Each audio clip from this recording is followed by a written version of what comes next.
Well, thank you very much for inviting me. We had to develop the first office building, which is 1 Brindley Place, which is finished there. But we had to think how we're going to deliver this.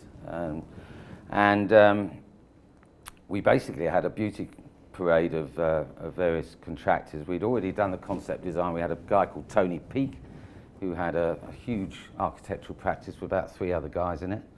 There was, I think, Hawley were the M&E consultants, and O'Barrett were doing the structure. And we went out and met with loads of contractors who were good in a sort of regional offices point of view, but they were also quite big contractors in themselves nationally. And we wanted to understand how they could do D&B. And from that, we came down to 6 contractors, had a beauty parade between them. Took them about a week to come back with their proposals. We didn't ask for much information. And then we selected 2. And we selected 2 who we felt had the best teams. And one was Carl Stewart and one was Wimpey in those days. And Carl Stewart had their own internal design team, and Wimpey had their own chosen architects and engineers and everything. And we said, right, you've got 6 weeks, single stage tender, come back, and the one who's got the best price will get it. It was simple as that, really. And there was £30,000 difference between the 2 contractors on a £7 million project, which is just staggering. But the proposals were brilliant. And Wimpey were the cheapest, so I said, well, that's it, we're going to give it to Wimpey. Forgetting that I'd accepted a golf day with Carl Stewart the following week. And I thought, I've got to get out of this, I've got to get out of this. I said, no, you can't, you've got to go. So I went along to this golf day, and believe me, it really was a bad time for contractors. They'd really worked hard to put this tender together, and they'd really wanted it, because obviously they could see an onward stream of work in a 19-acre site in the middle of Birmingham. Anyway, I went to this golf day, and sure enough, I got my ear well and truly filled. And in the end, I sort of gave in, and I said, look, you were so good. The next project that comes up, the next building we have to do, look, we'll do it with you. Thinking it might be some months before that would happen. 6 weeks later, BT said they wanted to move their office building from Broad Street and come on to Brindley Place.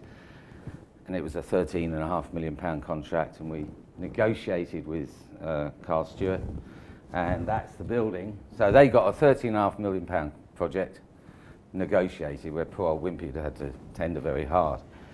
But both that project was just fantastic, because we had learned so much from the team. We actually said to them, look, let's do things really differently. Instead of tendering everything, why don't we just, you tell us which trade contractors you feel comfortable with.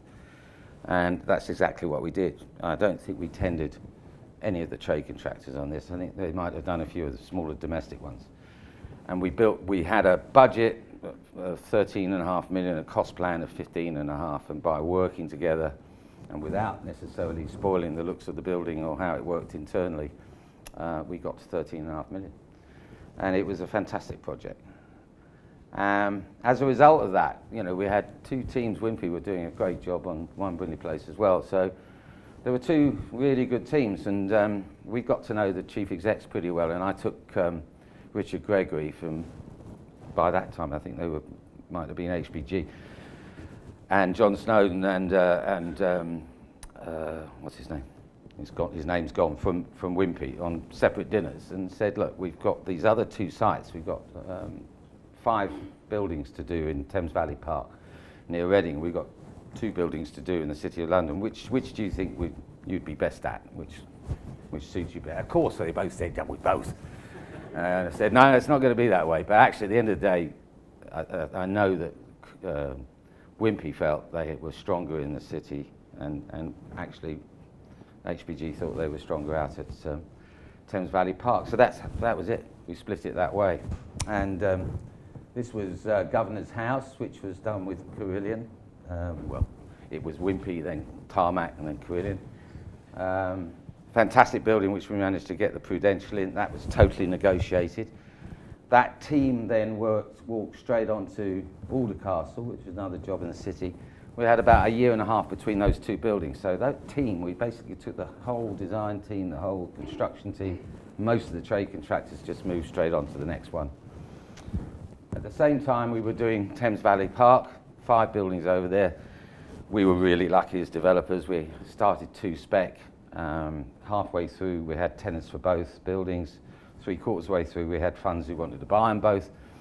We made lots of money, and we moved on to the next 2 buildings, and we moved on to the next building. And again, that same thing happened with HBG at that time. They moved their whole team, same consultants, same architects, same everything, all from one job to the next. You can understand that there's a huge advantage in doing that. At the same time, this was what Brindley Place has now become. We basically were splitting up the buildings between Wimpey and Carl Stewart. And we had sort of a half and half situation. Wimpey did half, and we moved from building to building there as well. For instance, if you look over there, that building over there, number 3, was done with BAM. This building here was done with Carillion. That one was done with Carillion. That one was over there was BAM. This one, and that was back with. Actually, that was a specialist thing. That was a car park, which we actually did with Benoist. And then this one was with Wimpey as well. And all those buildings have got different concept architects. You know, we also like working with different architects, but the concept architects were never taken beyond stage C+. And then after that, it was the 2 teams that actually delivered it. So how do we procure the projects? Well, it's pretty simple, actually. We set the budget. First thing we do is we tell the contractors, look, we want to do this area of office building. We've got to achieve this. And it's net area that we're after. That's where we get the value from. And this is how much we need to build it for, because we worked out on our appraisal that's what we need to get some degree of comfort on doing a spec building, or if it's a pre-let, just knowing what your outturn wants to be. So you tell them what your price is. You don't sort of keep that hidden away, which too many people do. Oh, sorry, go back a bit. You create the concept design team. We work with lots of different architects, as I was saying, but you know, just take them along to where they're comfortable. Tony Peake only had 3 other architects in his practice. No way they could have met the information required by schedules from a main contractor.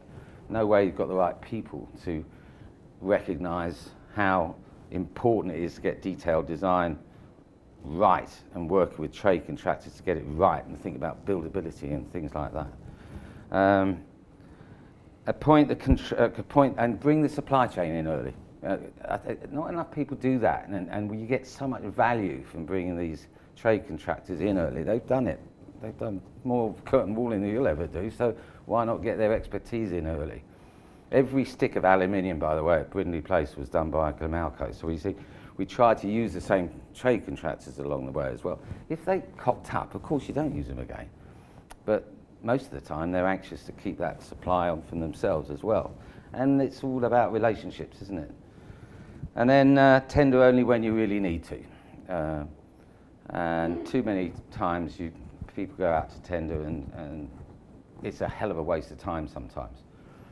And too often clients go out with a building at stage D or E and it's all designed, and they go out for a single stage and had no input from main contractors at all, no input from trade contractors. They haven't got a clue what the price is, and they go out for tender, and then it comes back, surprise, surprise, it's over the budget. They have to do value engineering, and that takes so much time. So you're wasting your time program-wise from a developer. It's really important to try and hit the program that you set for yourself. So putting a bit more meat on the bones of that, prepare and set the brief and make it clear what you want and what you're expecting to pay. So it's just being open to everyone on that. Form the team. As the client, you are the catalyst of the form of relationship that's formed on a project. You're the guy who's actually going to set the scene. You're the one who's actually going to make the team work together well, because they're all willing. And it's quite weird how so many clients don't realise how willing you guys are and contracting and consultants to work together. You actually do want it. Define the duties. Too often, we as clients don't really tell the architect how far we want them to go. Well, I'm quite clear about it. I want you to do C+ or 3, as it's called nowadays. After that, I don't want you at all, apart from undertaking a monitoring role and make sure that your concept design isn't compromised unduly when we go with the main contractor. But similarly with the consultants, structural engineers and M&E consultants, someone thinks they're doing the underground drainage and one thinks they are and the other thinks they are. Sometimes as a client you pay for both. What's even worse is if you don't pay for either and you don't get neither. So define those duties. Instill trust and integrity. Well, that's coming back to my pay on time bit. And adjudicate between the various disciplines, because oddly enough, well, you won't find it odd, but the architect wants to win every award going on his building. And he doesn't give a toss how much it costs. And then the structural engineer wants it to stand up for 250 years. And then the M&E consultant wants all the space he can get in a plant room. With as much plant as he can stuff in, and then you've got the QS who wants the building for nothing, you've got the contractor who wants to build it for a huge profit. So somewhere along the line, you've got to sort of work with all those different aspirations and try and keep them happy, but also sometimes you say, no, you can't have that, Mr. Architect, because we can't build it and we can't reach the programme. So you just got to arbitrate sometimes. Make things happen. You've got to get the project going. You're the one who's going to make it happen sometimes. And then you've got to question standard practices. It's all too easy to just say, and too many people do it. Oh, we've always done it that way, so we were going to do it again. And there's a lot of new ideas coming through. We ought to be open and embrace them wherever we can. So I'm going on a bit here, but promote innovation is part of that. We were putting in prefabricated fan coils into an office building 20 years ago. People are still calling that new. That's old hat as far as I'm concerned. We were podding bathrooms and toilets in office buildings, which were only being done in residential before. We were putting putting stacks in, pre-assembled stacks. We built one residential scheme up in Manchester, which was put together like a house of cards. It's still standing, by the way, it hasn't fallen down yet. But so look at different ways of doing things. Motivate and encourage. All too often we criticise, and meetings are pretty boring things where the poor contractor's getting it in the neck, and so is the architect, and so is everyone. It's not a great way forward, is it? So if you can actually encourage people along the way, and reward, incentivise. At the end of every project we do, well, the first one Brindley Place, I think we went to Blackpool for the day. And 5 Brindley Place, we went to Barcelona. And I think we've been to Barcelona about 7 times because we like it there. And we've been to Rome about 4 times, we've been to Paris. And it's taking the team actually who worked on the project. It's trade contractors, it's the architect, it's the main contractor.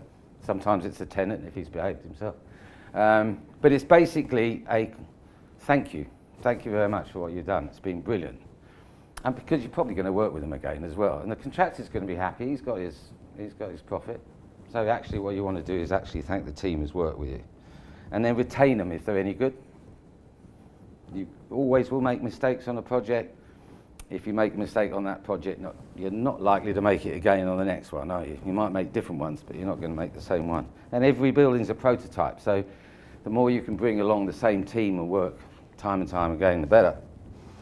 And then benchmark. One of the things I have to do as construction director is actually prove to my co-directors and my funds and my tenants, very often we're building on behalf of other people, that what we do makes sense. So we benchmark the costs. We actually look at how one building performs against the other that we're doing, but we also look at how the outturn costs of some of the competitors, how they're actually doing. We look at program, and I've always said the way we procure, we save a huge amount of time by not tendering. We save a huge amount of time not going through documentation. And we use that time sensibly to actually get a better design and a better building from it. And that's all down to looking at benchmarking quality as well. And the process. Has the process worked well? Can we do it better next time? Hopefully we can. So always look at doing it better. King's Cross. We were really fortunate in winning King's Cross. It was a site owned by XL, part of the DHL group, and LCR, which was CTRL, the railway lands after Pancras Station was extended. And the railway forms the boundary, really, with York Way of the site. 69 acres in the middle of London. What an opportunity. Fantastic communications, and Network Rail were upgrading all their stations, so it was a great start for us. Took 7 years to get the planning, which is an awful long time, I think you'll agree. But that's how it looked like back in 2007. And this was our master plan, which took 7 years to get to. We had 2 local authorities. We've got more listed buildings you can shake a stick at. We've got the interest of having the stations, but then of course we've got the railways alongside us, which you have asset protection issues to deal with, etc. So it's a massively complex site, but at the same time, it was a pretty clear site as well. And what a great opportunity. And we were very lucky to get it. And just at the stage when we got planning through, and we got agreement with the existing landowners of how we were going to share the development responsibilities, along came 2007. And one of the worst recessions we've ever had. And so we'd hoped to start on site, borrow 650 million odd, get going. Of course, that wasn't going to happen. But we were able to get going because the University of the Arts wanted to come to us. And they took that building there, which was Granary, the Granary building, and what was the old assembly sheds. And they worked bloody well to get the money to finance it, and we developed it on their behalf. At the same time, we were able to get going with 2 of the affordable blocks of housing, because actually there were grants available. So we basically washed its face, but we'd actually made a start on development. And once you did start, and you started getting students coming in, once it opened up, and the bank financing eased slightly, we were able to get going on construction. And from 2007 to now, it's been one hell of a roller coaster ride. But we basically delivered it in much the same way as we had before. We had BAM and we had Carillion. We had many of the teams and many of the personalities moving on from our other developments. We did Manchester, Piccadilly Place, and we were able to take the Carillion team from there. And we needed another contractor, and we met with Kier, who were doing a joint venture with BAM Nuttall on some of the tunnel works. And we were very impressed by them, very impressed by their chief exec and their construction director at the time, Dick Siden, became Paul Sheffield. So we basically said, right, we're going to work with 3 contractors, because obviously there's much more to deliver. And we felt with the London market it was going to be quicker to deliver as well. And we had BAM Nuttall doing lots of the civil works. With something like a site of this size, you've got all sorts of construction codes of practices to meet, considerate contractors to think about. You have, with the 2 different, we have Camden and Islington, we were really lucky, we had 2 local authorities to deal with.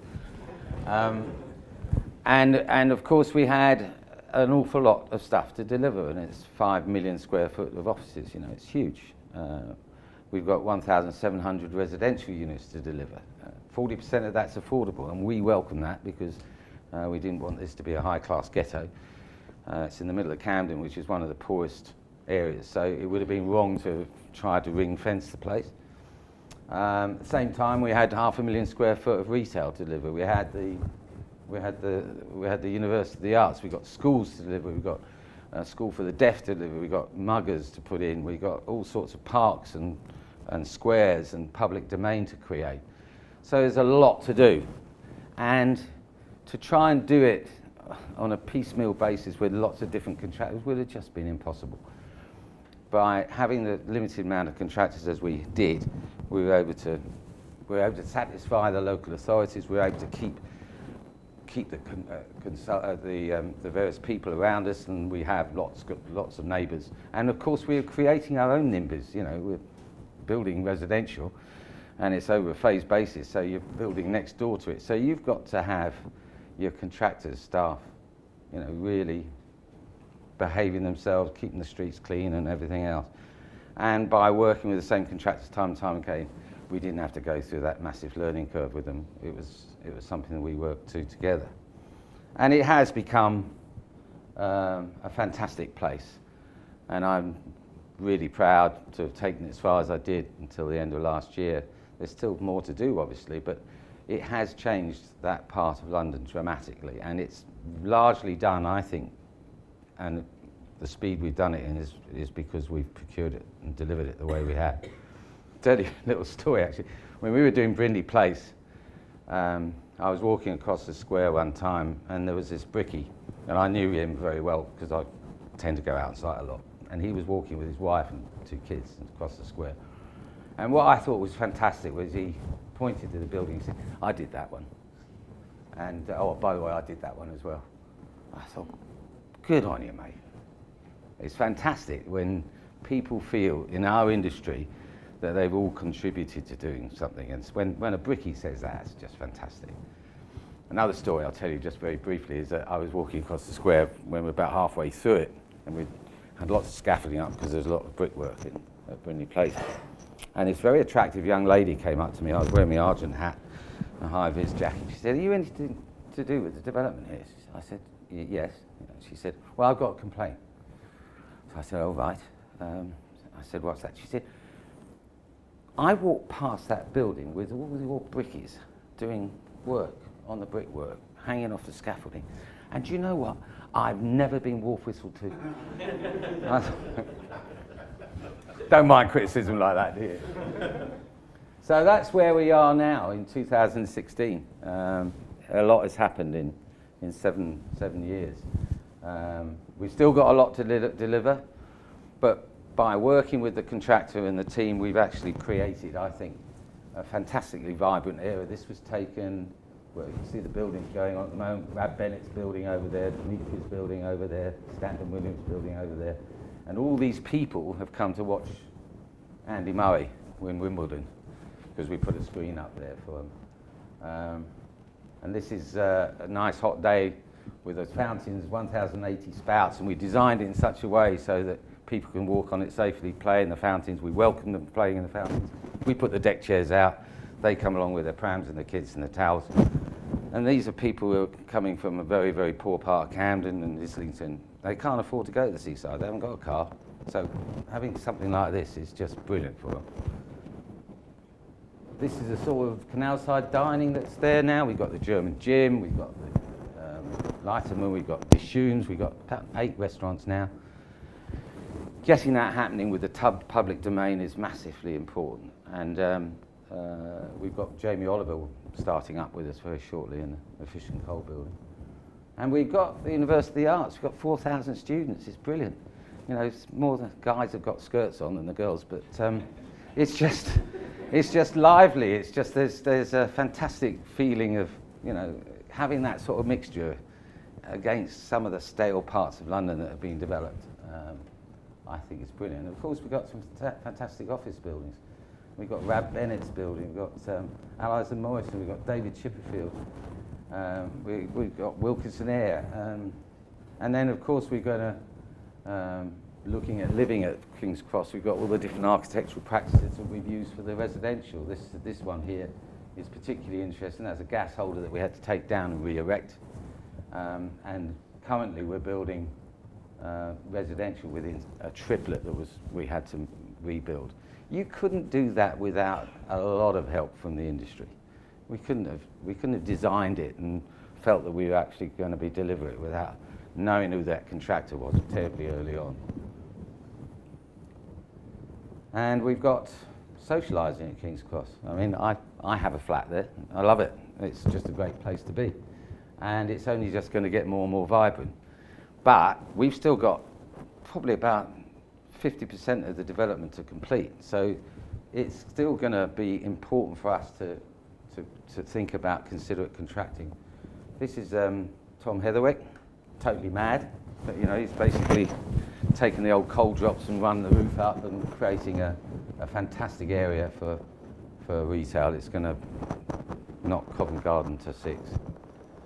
And that's Luminaire at King's Cross. That's when we had a big exhibition. Getting on with the collaboration is not just collaborating with our industry in terms of delivery, it's also collaborating with the local authority, the planning authority, the end users, the funds, the landowners. Yeah, it's all a matter of collaboration. And doesn't that make sense? Thank you very much.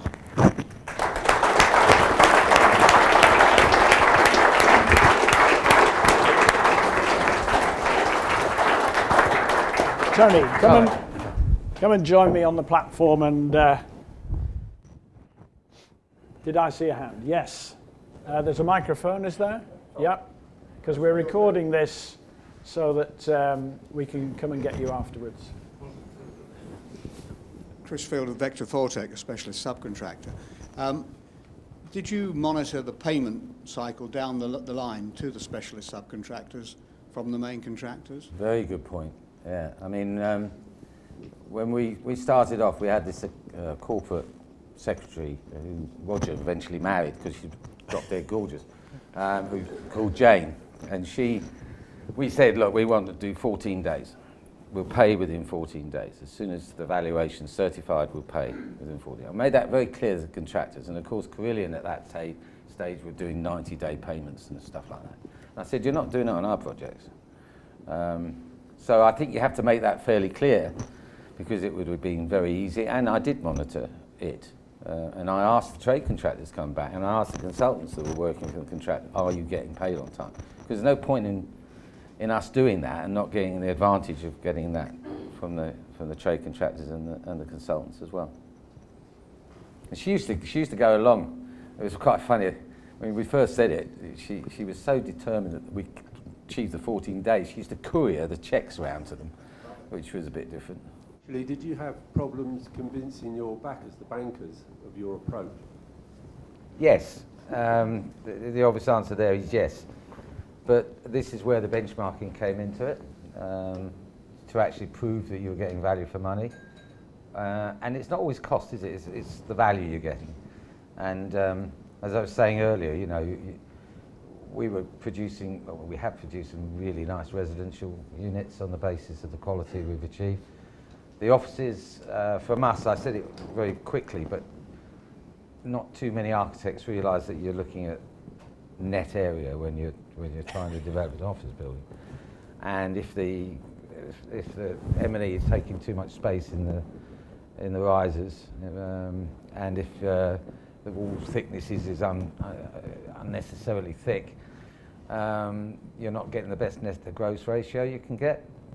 So you're building a bigger building with less net. Funds start realising that after a while, you know, and on that basis you can prove that it's the right way forward. There were occasions where it was really hard work to do, but to be honest, the landowners at King's Cross, you know, LCR, CTRL, quasi-government if you like, DHL, XL, they were brilliant partners to be with, because they did accept what we were doing was made sense. Precisely. Yeah, and the majority of the buildings at King's Cross are winning design awards, which indicates that this isn't a dumbing down policy, this is a stepping up policy for quality. That's it, I think. Time to relax a bit. But Tony, you've had an amazing run. You must be a bit reluctant to put that particular baton down, but King's Cross is a fantastic way to finish. Next time you go up there, as I'm sure you all do for something, even if it's only to catch a train, just think about that achievement and realise that it was done in what looks like a relatively friction-free way, where everybody made a good living, the quality was fantastic, and London is a far better place for it. So thank you very much, Tony, for the way you do things and for what you do as well. Thank you.